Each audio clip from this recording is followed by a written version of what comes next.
Consider and act on requests for adjustments. Hey, this month. Next on the agenda is the consent agreement. Do we have a motion to approve, or do we have items that need to be removed for further discussion?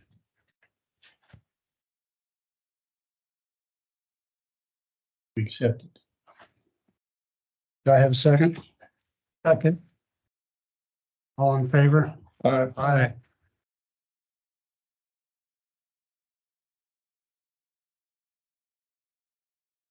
Proceeding to the regular agenda.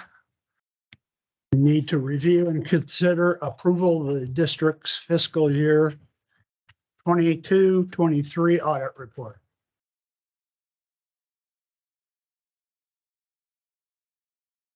Smoothly. Very few investments. Had a few comments, on typos and so forth from Paul already. But, open up any questions or comments that you have to. Oh, well, I do want to mention one thing, and pending, a 4 o'clock meeting. We're adding some internal control verbiage to the, management discussion and analysis of the WWA, or attempting to. We haven't gotten approval from the audit committee yet on that. But if we do that, we've heard interest from other MUDs to add it to the MD&As of their report. And so that's something you'll probably want to consider. But we won't know the result until after the 4 o'clock meeting.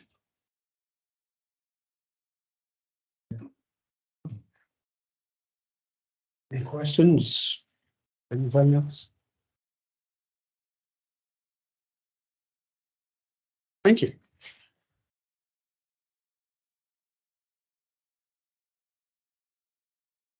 Here's a report regarding the proposed amendment to MCAD's 2024 budget. Motion on 13. Thank you, sir. Do I have a motion for item 13? We accept. Second.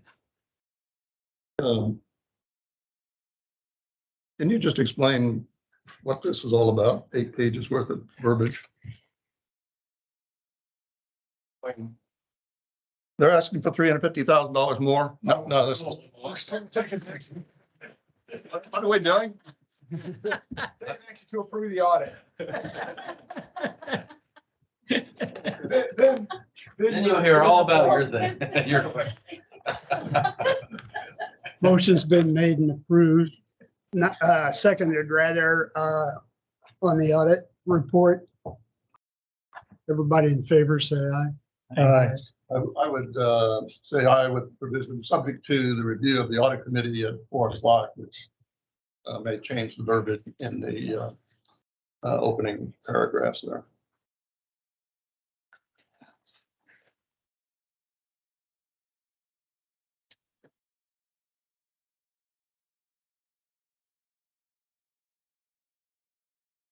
Does that change the motion? Set to amend the motion. I move that we consent to consider all the motion, amendments. Second. All in favor, say aye. Aye. Aye.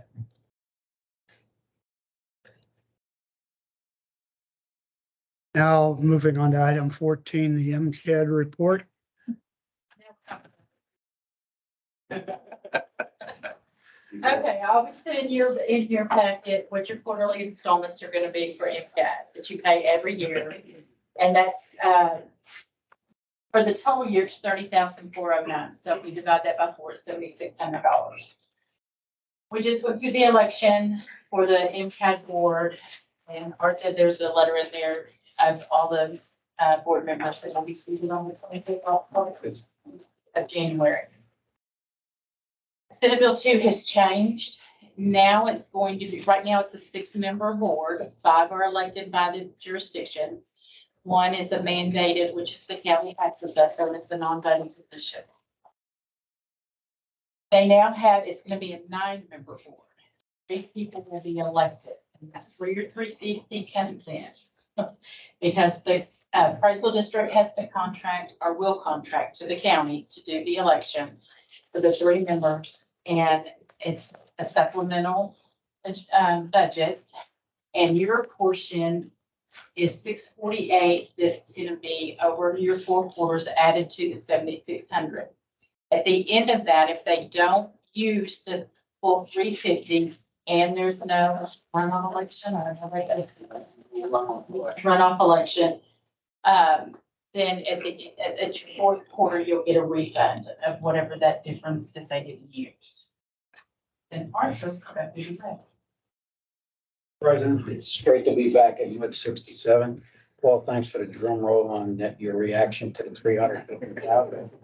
The best reaction in 8 meetings. So far, I've been in 8 meetings, so I appreciate that. First of all, we want to thank you guys for supporting me to run through the special districts for MCAD for another 2 years.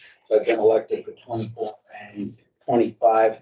As Jeannie mentioned, the 5 members that have been elected by the taxing jurisdictions, along with the 6th member, which is the tax collector appraiser Tammy McRae, will be seated on January 25th, sworn in, and that'll be our first board meeting of 24. And I'll come back to the increase of the board and how that took place. Now, Senate Bill 2 mandated that the appraisal district has to run the election for the 3 citizens that will run in May, and once they get elected, will be seated in July. So when the original budget that the appraisal district prepares and approves the draft to come to the taxing units, that takes place in June.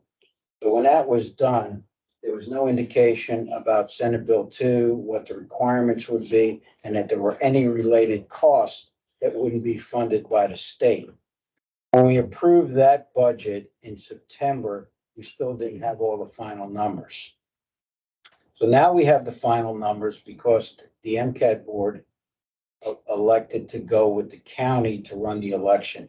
It would be our first election. We wanted to make sure the election was done right, fair, equitable, and that people could not call the election into question. So we took a page out of the mud book that used the county before, and to participate in the county election, Sue Harvey worked up the numbers, talked to our chief appraiser, and the cost was $350,000. So we have no taxing authority. We cannot charge a fee. So we have to come back to our taxing jurisdictions and present a supplemental budget. We don't like coming back with supplemental budgets, but that's the only mechanism that's available. So the state, if I might ask a question. So the state passed a law that says you have to add what? Every agency has to add 3 elected members to their board, We'll have 3 elected members to the board, but no funding no funding. It's an unfunded mandate. again. Yes. So, but it's been brought to our senator here in the county, and there's going to be some dialogue, but for right now, there's no funding. So the funding has to come from the taxing jurisdictions, and that's why you see the supplemental budget, and it's all in your packet. We wanted to take the opportunity to come here face to face to talk about this. We think it's important.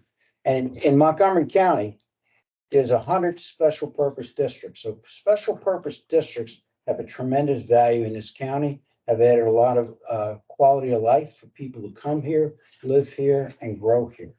So you guys are very important in the overall growth of the county. But that's why we're here to talk about the supplemental budget. So I don't know who to address this question to, but on page 45, there's a letter from Jennings Doyle. Janet Jennings Doyle. And it gives payment dates that are in the past. Yeah, that is an error. It should be December of 23 and then March, the rest of them should be 20. Wonder people get confused. And we'll have that, Jeannie's gonna talk to Yeah, Jen Doyle and get that corrected, so you have a corrected letter. right. Now, a question came up is how does this work? Okay, so if you, say Paul Martin wanted to run for the MCAD board, he would get a packet at the county, similar to a mud packet, complete all the mud packet. Today is day one of filing. January 17th through February 16th is the filing period. You take a check for $400, take your packet, go down to the clerk's office and file your application. They would review it to make sure you met all the specifications. If you get the check mark, you're on the ballot. So it's not, the three positions are not elected by the special purpose districts like we're used to in the past. This is a citizen's election. But that's the overall process.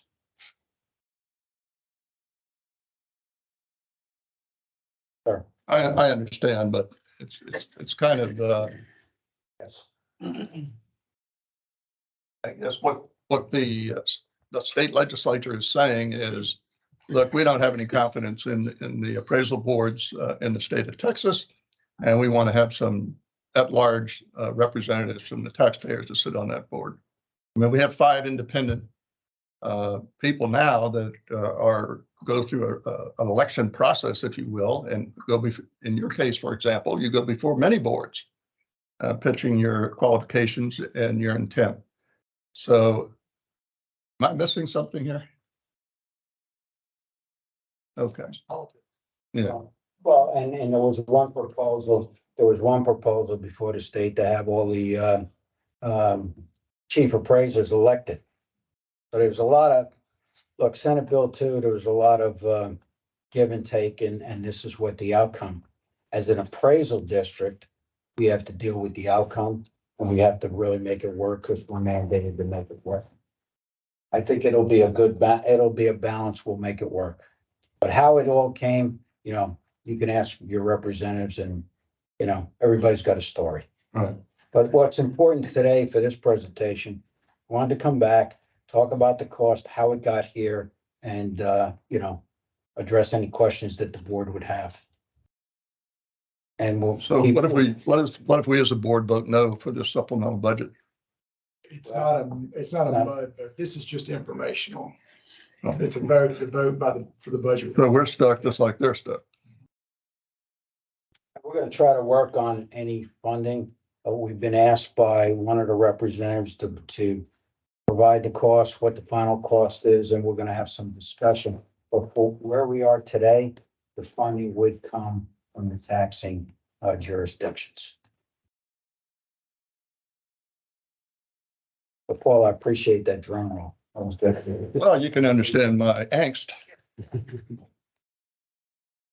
And we have angst too. I mean, it's not, no one likes to receive a bill later on. But thank you for the opportunity. Thank you. Moving on to item 15, grant exemptions from taxation for 2024 and the adoption of a resolution in connection therewith. Yes, sir. Annual exercise, y'all have gone through it many times. Residential homestead exemption is 20%. That's what you've granted for the last several years. Over 65 and disabled is currently at 30,000. So we need the board to take action to either keep those exemptions that were adopted in 23, modify. Chairman, I move we accept the current exemptions for both the homestead and the over age 65 and disabled. Keep those the same. Any discussion? All in favor, say aye. Aye.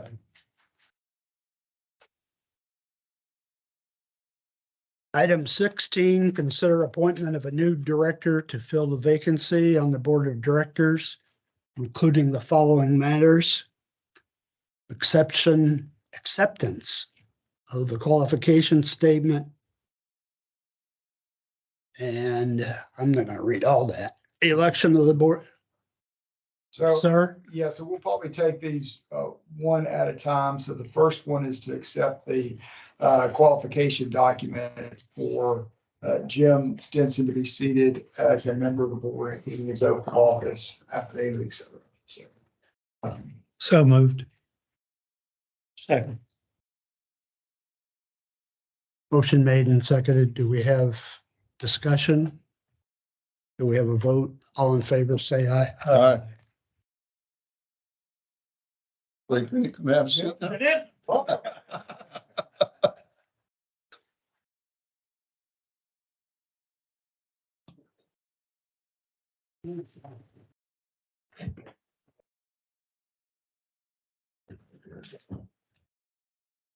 Hello, everyone. Good to see you. Good to see you. Happy New Year. We were worried you weren't coming. Oh, no. Next item to bring up is the election of the board of directors, election of officers of the board of directors. All right, so we do have a vacancy at president, so we do need to consider a nomination for president, and if that creates another vacancy on the other officer positions, which it will, then we'll go from there on nominations for the other board positions, and then we'll deal with trustee alternates, because the vacancy also has a second alternate. I'd like to nominate Larry Copeland for president. Go ahead. I was going to second it, but All in favor, say aye. Aye. Aye. All right, we have a vacancy at vice president. Do we have a nomination for vice president? I nominate Alan Fritchie to move up one position to vice president. Second. All in favor, say aye. Aye. Vacancy for secretary treasurer. Nomination for secretary treasurer. nominate Paul Martin.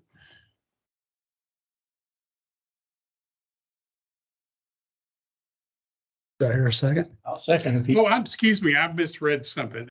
Well, no, I didn't. I'm good. Okay. No, that's okay. Hey,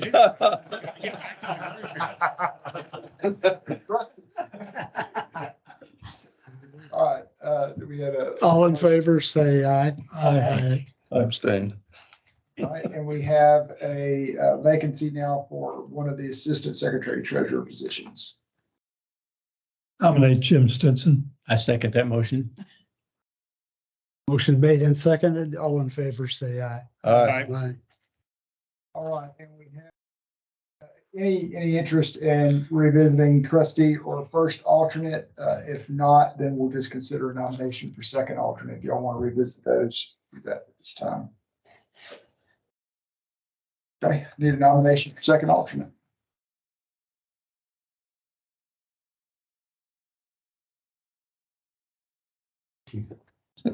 Larry's the first alternate, correct? Correct. second your nomination. Motion made and seconded. All in favor, say aye. Aye. So that takes us to item C, approval of the amended district registration form. This document is filed with the TCEQ. It reflects who the board members are as well as what their officer positions are. So we'll follow that with the TCEQ to reflect the action taken here by the board with the board's approval. There's a motion on 16C. So moved. There a second? Second. Motion made and seconded. All in favor, say aye. Aye. And D, it's the updating of the local government officers list in connection with conflict of interest disclosure requirements.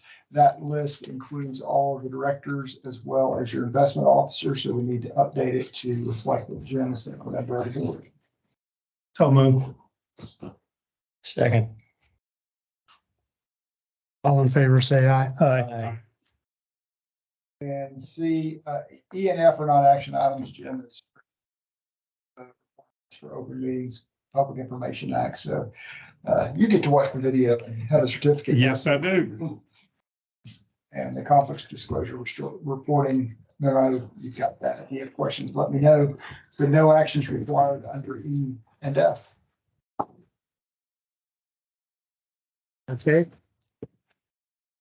Moving on to 17, receive the SJRA report. Good afternoon. Couple items this month. The first is that the final report for the wastewater strategic plan will be put on the Google Drive by the end of the month. When we're able to put it on there, we'll see if Shelley and Eric can let y'all know since we don't have everybody's contact information. It's about 200 pages, so it's a pretty in-depth read if you do decide to go through it. The second item is prior to the meeting, I've passed out this document here. If you could pass this one over, Jim. This is the draft supplemental agreements that we've talked about for a little bit now related to the wastewater strategic plan and the rebuilding of wastewater plant. So what this is showing is basically the end of the study period over the last 2 years and $2 million of funding for the wastewater plant and moving into design. So this agreement is only for the design phase. It's roughly a $40 million bond, and it'll take 2 to 3 years to design a new facility. We know there's going to be some comments, some questions, some adjustments to the form, but we hope we can give it to you in January to start looking at. So it is here to get done for y'all to review. Keep in mind that the overall design and construction of the facility is about a 6-year project. So this is the first key to moving forward because at this point in time, we're at a standstill until we receive any funding. Any questions I'm glad to answer on the agreement or anything else? Any questions? So again, I don't know who to address this to, whether it's our bond counselor or San Jacinto, but how is this, where will this be marketed and what's the anticipated interest rates for this 40 million? It's a good question. Depends on the market at the time when we look at selling. Okay, using your best judgment, based on what you know today and what you project to when the bonds will be sold, give us a range of the interest rate. My guess would be anywhere 3 to 4% at this point. And the source? The open market. Open market.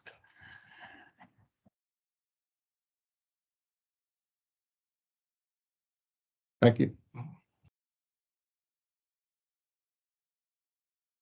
Unless you have any questions. I have a question on our page 52. It's the unaccounted or accounted for water loss. Yes. We have another huge loss there, 2 million gallons. Yes. On December 26th. What was the nature of this loss and how long did it take to get this thing fixed? To allow 2 million gallons to flow out? So the call came in around 2 o'clock. Water was isolated at 7:30. So 5.5 hours of flow going through. The issue in this particular case, and we talked a little bit about yesterday, is we could find our valves, but we had a hard time finding the mud valves in the area. It's a complicated, congested area, but we called Woodlands Water and they came out there and started helping us try to identify where their valves were. So it took a little bit longer than expected to find all the valves isolated. How many other areas do we have like this with conflicted It's all valves? over the Woodlands. district. Yeah. Would it be prudent to get some maps together or plans together to We have all that. exchange them? We used all that. They're still hard to find. Trying to find the valves. Some are covered, some are buried, some are behind obstructions. So we utilize the GIS, we utilize the drawings, and we go out sometimes metal detectors to try to find those A boxes. So we can find those valves. Sometimes it takes longer than others. I mean, with a flow rate of, 400,000 gallons an hour, seems like we might want to beef up those plans, even if it means going out and doing some on-site inspections. Yeah, we certainly could do a valve survey and put some GPS units on it. Be fairly expensive, but we could do it. Take a little bit of time. Well, I don't want Look to into it. create a needless effort, but if it's economically justified, I think we should. Yeah, it's not the norm. What happened here? Usually we find the valves a lot quicker, but in this case, it was with the location it was, that's what it took. Regarding the AC line break, the program that was presented to us a number of times, where it was destructive testing and non-destructive testing, would any of that testing led you to this before it happened? In this case here, so the destructive and non-destructive is focused on the pipe itself. This break was on the collar. So through all those conversations, we've talked about it being a system. You have to look at the soil, the ground movement, the gaskets, the collar, and the pipe. All the destructive and non-destructive testing is doing is taking a look at the pipe and saying this pipe will last X number of years. In this case, with the collar breaking, it would have just been an assumption that it would have lasted 20 years, 30 years, 5 years. So it is one of the drawbacks. Even if we did non-destructive testing, non-destructive, you put basically an instrument, sound instrument into the pipe, and it takes an average of about 700 foot and says overall the 700 feet will last this long. But it's still all the inside of the pipe, does not look at the outside. Now, a plug for the AC waterline projects is this project was actually the second project on the to-do list. It was Town Center, and this is part of North Town Center. Also, when the AC lines are eventually replaced, you're gonna find where all the valves are, because you're gonna have to completely disassemble and break the line up. So as you put the new line in, every valve that ties to these lines will be able to identify and then GPS at that time. So you'll have as-built, GIS, and then GPS.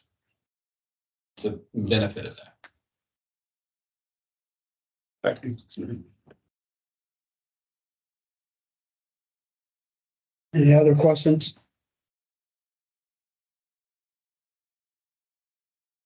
Moving on to item 18, discuss potential funding alternatives related to the Woodlands SJRA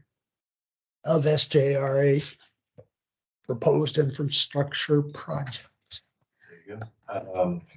So this item was put on the agenda as we were continuing to get more questions after the All Muds meetings that came about over the last few months. There's questions about, you know, how much is this, how much is the project's gonna cost? What's the end result to the customer? And how are we gonna fund it all? And so the document that Chris just handed out is the supplemental agreement going, and that's consistent with how the projects 2017 were sold, where the SJRA would sell bonds and then identify a wholesale rate that would be utilized to cover the debt on that. And then that would be a pass through to your customers. As you can imagine, as we learned last year with the 10-year plan, all of the projects, as you learned about throughout the year, AC water lines, the treatment plant, and a number of other things, you know, that price tag on all that is well over 600 million. So that has a resultant cost to it. And I think even at the All Muds meeting, there was a question about why don't we do bonds? And that kind of led to us thinking more about, well, how is this, what's the best route? And so that would be that for the option one is to kind of have SJRA sell the bonds, put it in your water sewer rates. Looks like the average water bill could be well over several $100s. So when you think about that changed people's thoughts. Then the question about selling bonds came up. So another option could be going back to the voters to, most of the MUDs don't have bond authorization to cover this magnitude. So you'd have to go back to the voters to get bond authorization to do that. That becomes very, very cumbersome. If you can imagine, just on the wastewater treatment plant project, there's forecasted to be 5 or 6 bond applications. So if all 10 MUDs did that and sold their old bonds, you're looking at 50 or 60 bond applications. It just doesn't make sense. It's cumbersome. The issuance costs are high because there's issuance costs to sell any bond application. But, you know, generally speaking, I think we feel like SJRA can probably get a better rate on bigger amounts and probably just makes sense.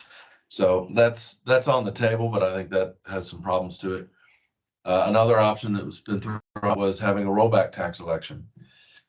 And again, option one would be water and sewer rates. Option two would be putting it back into the tax side of things. And then option three could be going back for a rollback tax election to to go to the voters to get approval to reset your M and O tax rate, of which the revenues covered from that would be utilized to pay back some of this debt or pay back the debt.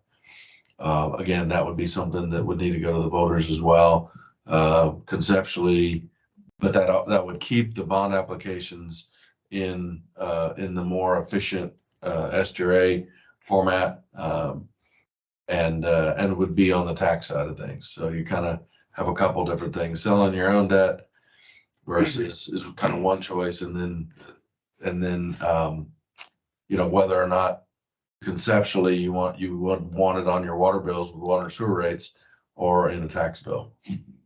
So we've put it on the agenda just to start the conversation, because the result of whichever direction the boards go has some consequences in terms of timing.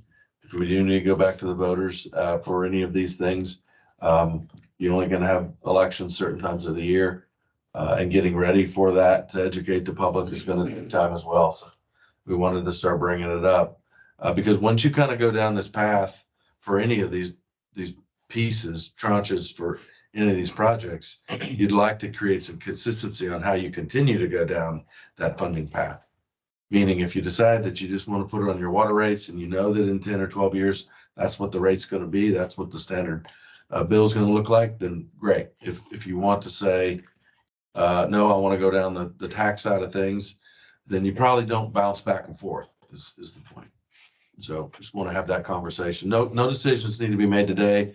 Some of the other MUDs have asked for maybe some pro and con, maybe some financial analysis to look at what the different options would look like. And so that's kind of the direction that so far we've kind of been, positioned to, but it's kind of open for discussion. So we have 10 MUDs. Well, we have 10 here. We're not including MUD 386. What about the portion that's in the woodlands of 386? Part of it is- So really you've got 11 boards now. They pretty much operate on their own. We don't generally include them in what we're trying to do as woodland agency. But it seems to me that the 10 are going to have to be on the same page at any kind of. Legally it doesn't have to, as Brandon would say, I know, but it's definitely preferred. Not even preferred. I mean, I don't know how you. I don't know how you address in a sane manner the issue unless we're all pulling the same yoke. Whatever it is, and I have no bone to pick one way or the other.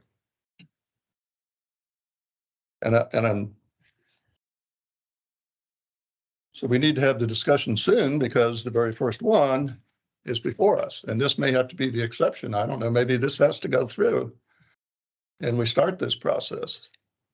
And then we have, the agreement between the 10 MUDs as to how we're going to proceed. If all the voters say, no, I don't want to pay this money. Well, of course they don't. They don't want it in their bond rate and they don't want it in their water rates or water and sewer rates. So then what do you do? Then it'll go forward and it'll be in your water and sewer rates. I don't like that. That's the. Well, then, yeah. Why go through the exercise? Just do it up front. Be done with it. Learn water rates. Yeah.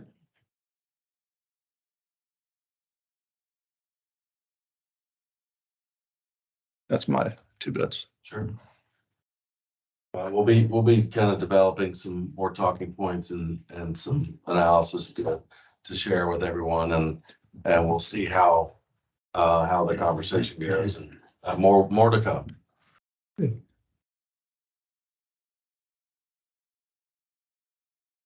What's the estimate again of going into the water and sewer rates? What do you mean? How much per month? Which kind of leads back to the question of that rate study. And I think it's now even more important than the prior discussion that we go ahead and get that started so that we have an answer to one question. And that is, how much would the water and sewer rates increase if we took that approach? Sure. That'll be part of it. I'm sorry, I didn't mean to cut you No. off with that. That was exactly where I was going. Okay. To answer Larry's question, just the wastewater plant itself, the consultant estimated it'd be on the average of $38 additional per 6,000 gallons of sewer. So $38 increase just for the wastewater plant per month. At an estimated cost of, What was the average? 289. 289 million. Not the 400 million that keeps. Not the 400 million. We need to look at that because the AC line was gonna double the water at 180, 190 was gonna bring 100 to 200. And So 300 more, that the math doesn't make sense. well, water rates are always half a sewer. Understand, And so that's, understand, but we're looking at 632 million, not just the treatment plant. So we gotta look at it all, the, you know, as a whole. Just during the two study periods that we had, the $1 million program and the $500,000. So that's $1.5 million plus whatever time San Jacinto Authority has in it. So we're probably $2 million into this review and assessment and how to proceed on this project. Okay, having spent all that time and all that money, and now, you know, we don't know whether it's 289 or 400. One of the important points that came out of that study for me was one section when it talked about what's the most important thing to you, meaning each person in that room. And 90% of it came back cost. So how are we so loose on the numbers when one of the primary ingredients was 90% of it is cost? to the guy that did the numbers, maybe explain a little bit more. David Munn. Yeah, so good afternoon, everybody. So we did recognize that cost was so important to the stakeholders. In a typical project delivery, you have a planning phase where you use what's called a parametric estimate, which is, well, it's going to be so many gallons per day of treatment. I'm going to assume a certain cost per gallon. There you go. There's your number. That has quite a bit of inaccuracy in it, right? If you look at 10 different plants, all of them are going to have a different cost per gallon. The next step typically is preliminary engineering, which now you're talking about millions of dollars of investment to do a 20 to 30% design of a facility like this. We recognize that, well, two things. Number one, we want to be good stewards of taxpayer money. Number two, we recognize cost is so important. So we came up with a pretty innovative approach where we said the three things that really drive cost is concrete, equipment, and the electrical side of things. But all the other, little knick-knacky things like how much handrail do you have, how much metal canopy, that stuff really is not a cost driver. So we don't need to do the preliminary design to figure that out. Let's spend much less money, $500,000, and dig into those three big buckets. So that's what we did. There's still some level of inaccuracy associated with that. What we did was we looked to what's called kind of the Bible of cost estimating. It's put out by the AACE. And they say, okay, if you're at this level of definition, and if you've got this much runway until you actually are building the project, the inaccuracy that we recommend is such and such a percent. For where we are with potentially, 5, 8 years of runway ahead of us until this thing is finished, there's a lot that's outside of our control. I can't predict what interest rates are going to do. I can't predict what the soils are going to be out there on that site, or if the TCEQ is going to throw us a curveball and increase the permit limit. So the range of inaccuracy is affected by all of those factors. If we were going to construction tomorrow, if we have our permit in hand, that band would be much, much more narrow. So we gave you our opinion of what we call probable project cost. And it is, for where we are in the game, much more accurate than what a typical project delivery entails. We included this kind of special half step here to address those two concerns that you brought up. We heard y'all want to know more about cost.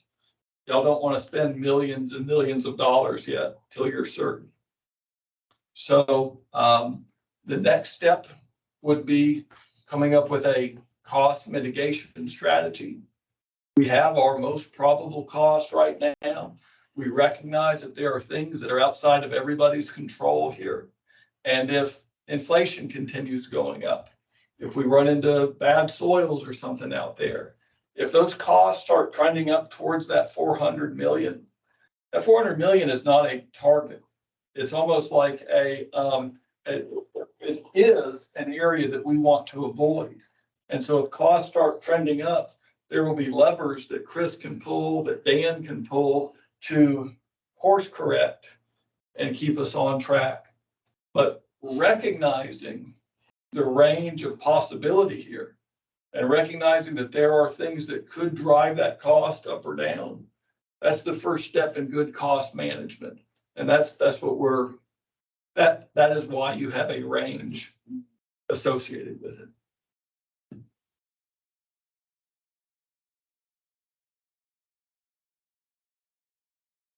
When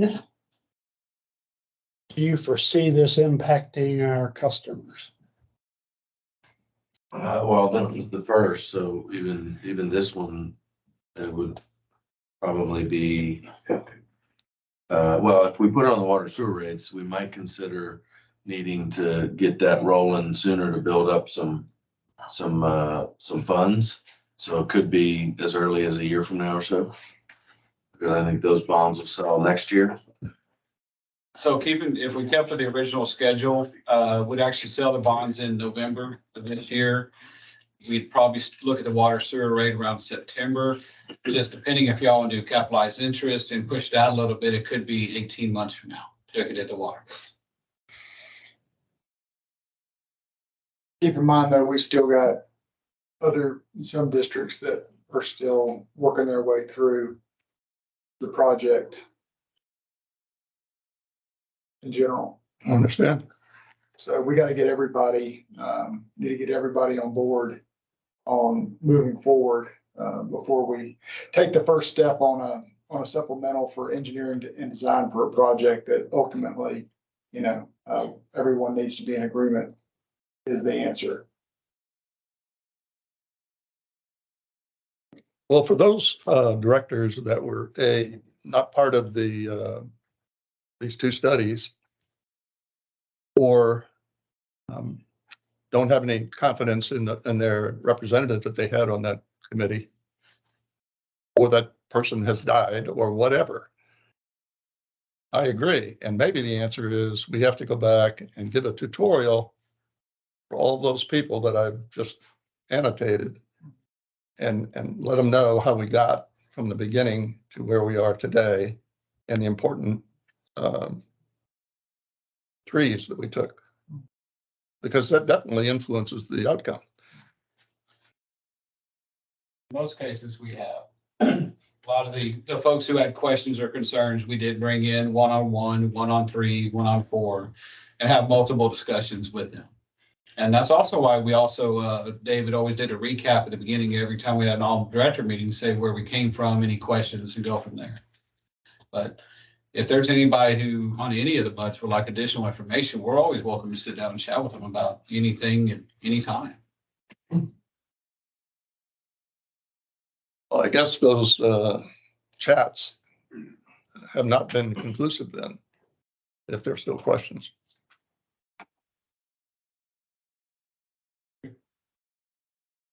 There's not a do nothing option. As Ed said many times, something needs to be done. The first year was trying to decide how we need to do this going forward. That's why last March, all the MUDs agreed, we do need to move forward, 7 million gallon day MBR team. Let's go forward, which is why we moved into phase 2. And so just as it gets time to actually start it, rubber hits the road, it's the impact to the community that's going to take some. buying an input.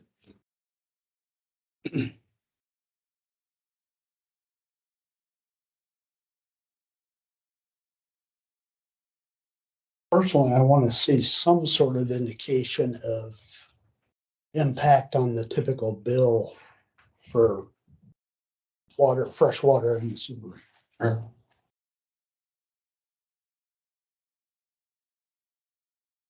When we decide to pull the trigger on this, we go on the rates. Customers are going to have to be well informed about this and given them a lot more detail about why.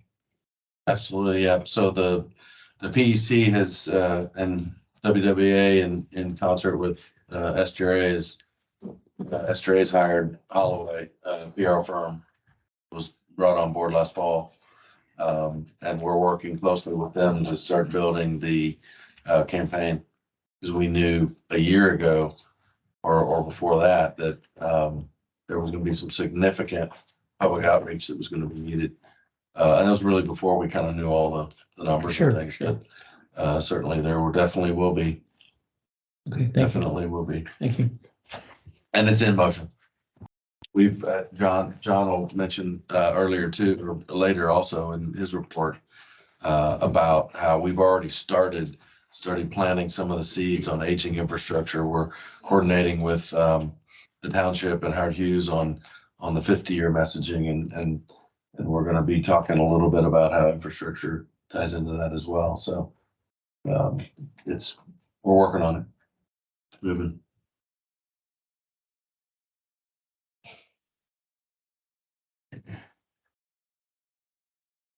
Wow. Bear Branch and Panther Branch update, please.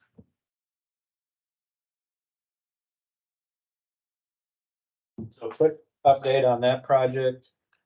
We received a draft report from the consultant LJA in middle of December. We have been thoroughly reviewing that, providing comments, asking questions to them, because we want to make sure we are fully understanding the results of that. And they've been doing a number of model runs over the past few months and want to make sure we understand those results. So we are continuing to finalize that report with LJA, making sure we get the answers out of them to be able to schedule a time to come to y'all and the other participating MUDs and explain where we're at on the project, what are the results, path forward, et cetera. So that's something that we'll be coordinating with Eric, and we'll be hearing more about definitely in the first quarter of this year. Get that scheduled.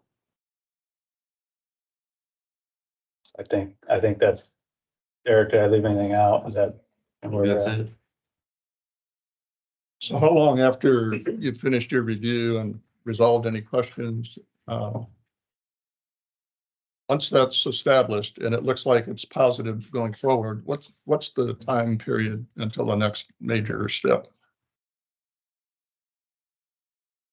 I think, yeah, once we all agree, finalize the report, I think it would maybe be a couple months to get together with LJA and develop the next phase of design. Develop that scope of work, have them put a proposal cost level of effort to that, and work to getting that executed. So I don't want to commit us to anything, and I can't remember exactly what LJ had in the schedule. But it might be something, sometime this summer. I think we would be starting to look at that next phase. I think the important thing for me, at least, and I hope everybody, is that we need to keep them on schedule, because there's a lot of entities involved with this project. Quick question recap. I remember several months back getting some preliminary information that maybe we weren't going to accomplish the lowering of the water surface elevation as much as the preliminary numbers showed. Yeah. And then there was maybe going to go back and ask LJA to do some tweaking to try to get more towards that preliminary target. Is that where we are now? They did it. Okay. And they, in their tweaking of that, they found some issues that they corrected and came back to, of course, the water surface elevation kind of varies throughout the depth throughout the project, but got back up to that, close to 2 foot, improvement in some of the critical areas there research. So it was back more in line with, Good. with the original expectations. Very good. Yes, yeah, because it was, that's what you're speaking of was almost half as where we thought we would want to get. And they got back up to roughly where they thought we would get. Very good. Yep.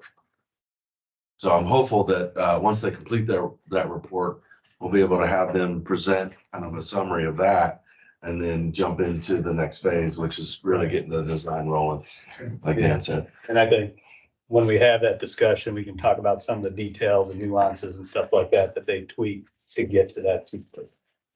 Very good. I think that would be good discussion today. That's all I have. Thank you. May we have the attorney's report? Sir.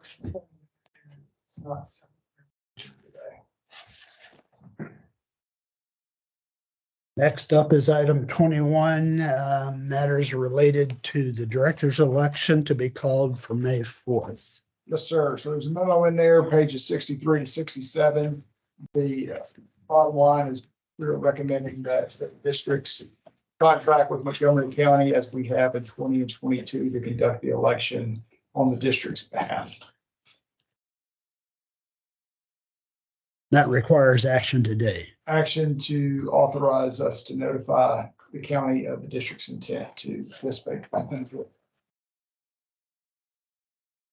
Do I hear a motion? So moved. Okay.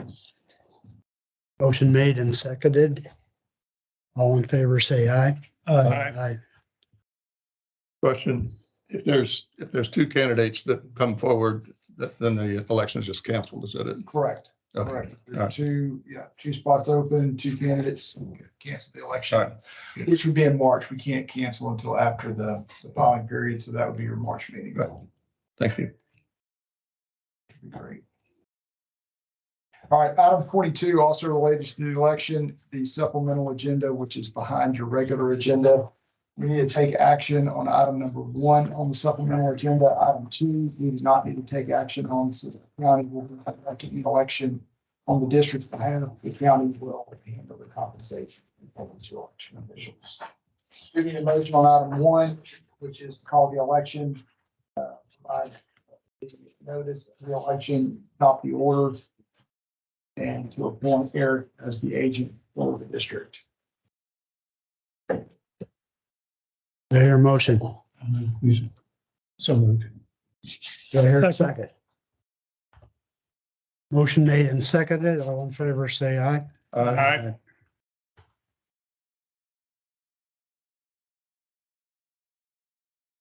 Pete, it's up to you. All right. Thank you. Good afternoon. We've pretty much covered everything I had. Wanted to point out in your packet, there's a letter from Jim Simpson thanking the trustees. Yeah, obviously, he's here. Welcome back, Jim. Thank you.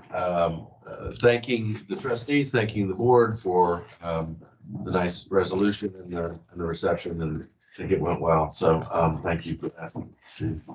Wanted to point out that the general manager for SGRA has started this week, and SGRA has informed me that they are planning to have a reception for the Woodlands directors to meet Aubrey Spear on February 7th at 5 p.m., 5 to 6:30. February 2/7/5, and it'll be at the Woodlands Division training center there at the treatment plant on Sawdust. So that's in motion. And the only other thing I had was to pass it on to John for the communication report. Afternoon. Here, John.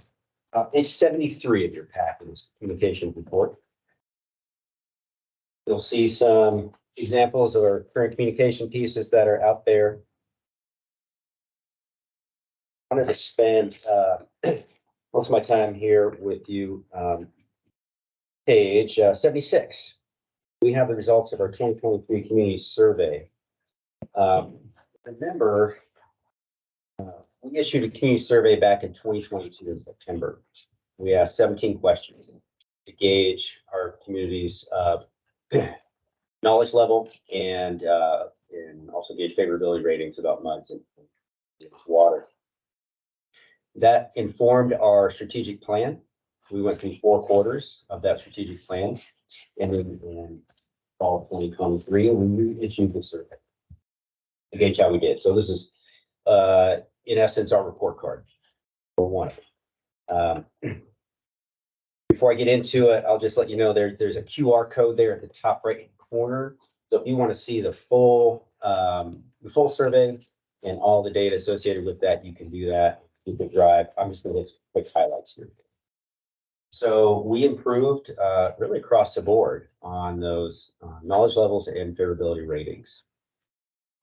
For example, that question up top, where's your drinking water come from? Well, the right answer improved 24% amongst our 850 respondents is what we've had from that survey. Jumping down, your opinion of Woodlands Water Agency, the favorability rating increased 17%, unfavorable down 47%. And you'll see the favorability ratings with MUDs was similar. What's your opinion of your MUD district? And favorable rating increased 20%, unfavorable down more than half. We spent some effort this year on helping folks better understand the water bill. We reformatted the bill itself, and we put out a variety of communication tools, helping folks understand their water bill. So when we asked them, are the items on your bill clearly explained? Yes, increased 8%, not very decreased 25%. So I think we were effective there. And then we had tacked on a few more questions to this year's survey. We wanted to gauge the temperature in the community or just basically general understanding of where we are with infrastructure renewal. Folks aware of what's happening. So we asked a couple questions on that front. Are you aware that water and sewer infrastructure will need to be replaced in coming years? Very aware or somewhat aware came in about 54%. So got some room to grow there, and we will grow it. And then we had a question about how we're doing here with our customer service. So we asked if you contacted Woodlands Water in the past year, did you get a satisfactory response? Over 88% said yes. So kudos to everyone out there that works every day helping our customers. Again, you can find the full survey and all the data associated using that QR code. If you have questions about any of this, please let me know. We are doing annual reports or annual updates, I think is probably a better term for the community for each month. And so you'll see a template here that if you choose to do an update, what we'll do is we'll follow this template. This is from MUD 7 from last year, but we're going to follow the same format. We'll put updated information in there, of course. And then we'll attach this to the March bill and then also send it out digital and put it on the website. So if you want to go through that process with us, we'll help you. We can put some draft bullet points in your lap. You can do a little back and forth, make sure we're saying what you want to say to your district, and then again get that out in March. If you're really gung ho, I'm happy to work with you to get out on this coming bill in 2 weeks. But March might be a little more convenient. So is that something you'd like us to work with you on? My question to you. Comments? Our board didn't take up this issue, didn't take this opportunity. So I guess it's something we need to think about and maybe ask the formal question. Cost of this would be it's going to come in around about $500. Yeah, per year. For one issue, probably closer to 8, given your size. And that would primarily be posted. Is it Right. printing and postage? Well, postage, it's already getting paid with the water bill. So it goes as an insert. Sorry, Okay. yes, thank you. And the thought behind the MUDs that went forward with it was to create an opportunity to tell your customers what are some of the things that you're working on, and what are some of the accomplishments that you did last year. That's what they've put into it, as you can see in the example. It's just gonna get down to the customer saying, what's this gonna cost me? And what do I get out of it? And that's what you're doing. Well, I mean, we can address infrastructure. I think we should in this, but we can certainly address other topics as well. Water smart, conservation, Infrastructure is gonna be very important. 100%. Yeah.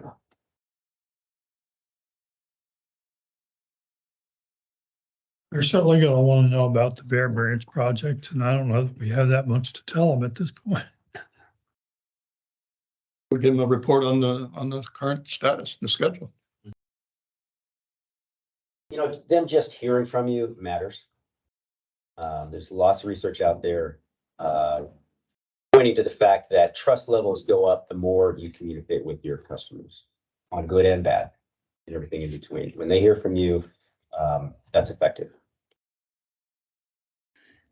I would suggest Mr. Chairman, that we just put it as an agenda item for next month. Give everybody an opportunity to chew on it some.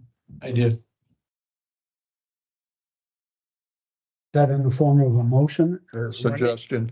Okay.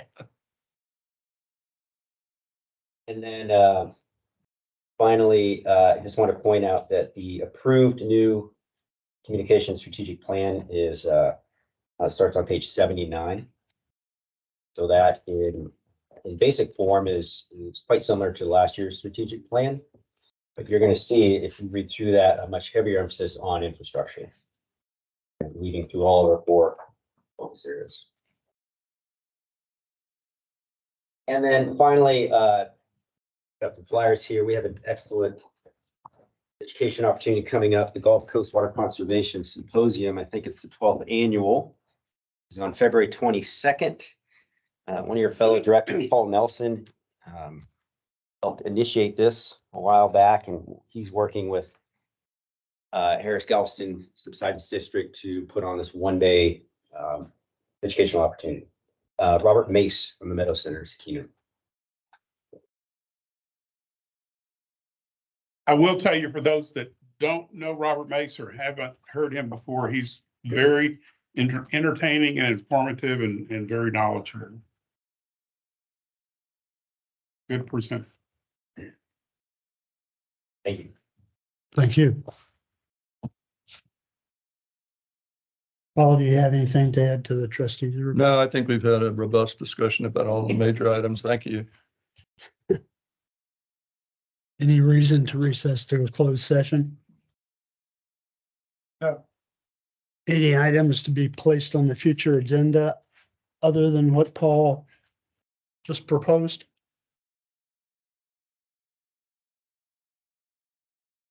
Meeting's adjourned. I think that